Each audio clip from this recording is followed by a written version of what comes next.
Dans le contexte d'une grave affaire politico-judiciaire, le chapitre Fracassure dénonce le basculement du maire guerrier Teo Del Pulcino dans la violence physique.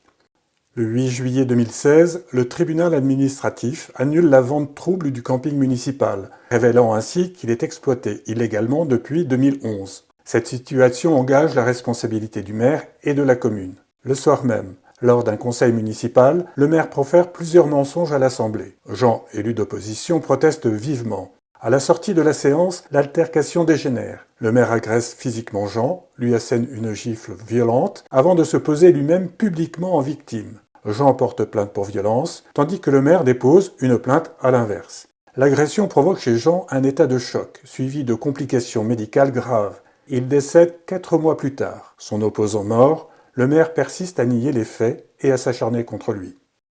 J'entends sans voir un grand claque. Ces mots de la première adjointe témoignent du basculement du mérisme dans la démocrature. Dans les faits, ils témoignent du basculement de la violence politique dans la violence physique du maire guerrier. Le grand claque entendu est le bruit du coup porté au visage du vieux terroriste par Teo Del Pulcino, désormais installé dans sa toute-puissance tricolore. Pour nous, c'est le claque de fin. Nous sommes de retour à la maison. Pas de bouquet de roses, mais une lettre recommandée du tribunal administratif et son jugement très attendu.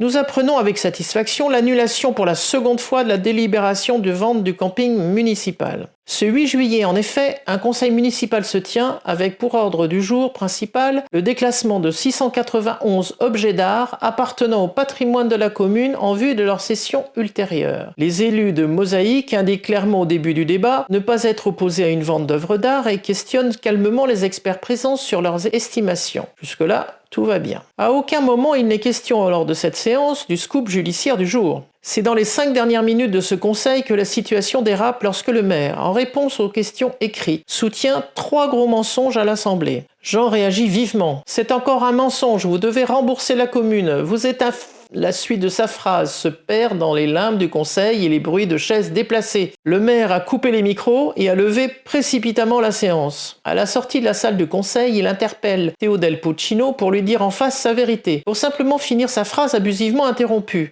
Vous êtes un fief et menteur, et la justice finira par l'établir. Lourde menace en vérité que ce propos lancé au visage d'un maire désavoué le matin même par un jugement administratif aux probables conséquences pénales. Le témoin assisté d'hier prend peur. L'enjeu est gros, l'étau judiciaire se resserre. La suite de son interpellation est, selon le récit de Jean, d'une rapidité, d'une brutalité extrême. Teo Del Pulcino l'empoigne par la chemise, le secoue vivement, le tire à lui en le menaçant sur le thème « Toi, ça suffit, fais attention !» Jean se débat, tente de le repousser avant de recevoir une gifle violente, assenée à main ouverte. L'un des adjoints se précipite alors pour protéger Jean de la fureur du maire. Stupéfaction. Le maire se met aussitôt à hurler « Il m'a giflé, il m'a giflé !» tandis que Jean, hébété, quitte la mairie sous protection de son sauveur. Je me félicite d'emblée que Jean-Claude ait pu dire sur le champ devant témoin à Teo Del Pulcino l'avoir vu gifler Jean et non l'inverse. Sans son intervention, le maire aurait nié son geste. La lecture de sa page Facebook le confirme. Dans un post publié le lendemain, le maire affirme avoir été insulté et violemment giflé par un élu d'opposition et précise avoir saisi la justice.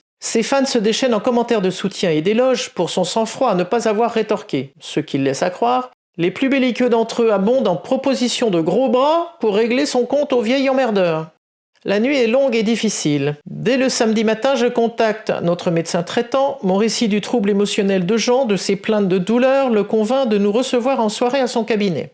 Jean se rend le matin à la compagnie de gendarmerie de Pignat. En raison du week-end, sa plainte ne peut être prise, mais un rendez-vous lui est donné à la brigade de San Panem par un officier. Le mardi suivant, Jean dépose plainte pour violence aggravée avec à l'appui un premier certificat médical de repos de 8 jours délivré sous réserve de complications, un certificat de réparation de son appareil auditif endommagé par le coup et sa chemise déchirée lors de l'empoignade. Comme annoncé sur les réseaux, le maire a lui-même déposé une plainte contre Jean pour violence à l'encontre d'une autorité publique. Nous décrochons du suivi d'enquête après la transmission par la voix de notre avocat d'un second certificat d'ITT de 15 jours délivré 10 jours après les faits en raison de complications de santé. Nous décrochons car, à compter de ce soir du 8 juillet, notre vie est rythmée par les consultations médicales pour un état de santé qui ne cesse de se dégrader. Jean décède le 14 novembre 2016 au petit matin, 4 mois après la gifle assenée avec soin, sic, par le maire. Le 18 novembre, ses obsèques ont lieu en l'église de San Panem, village sous surveillance du garde-chiourme municipal,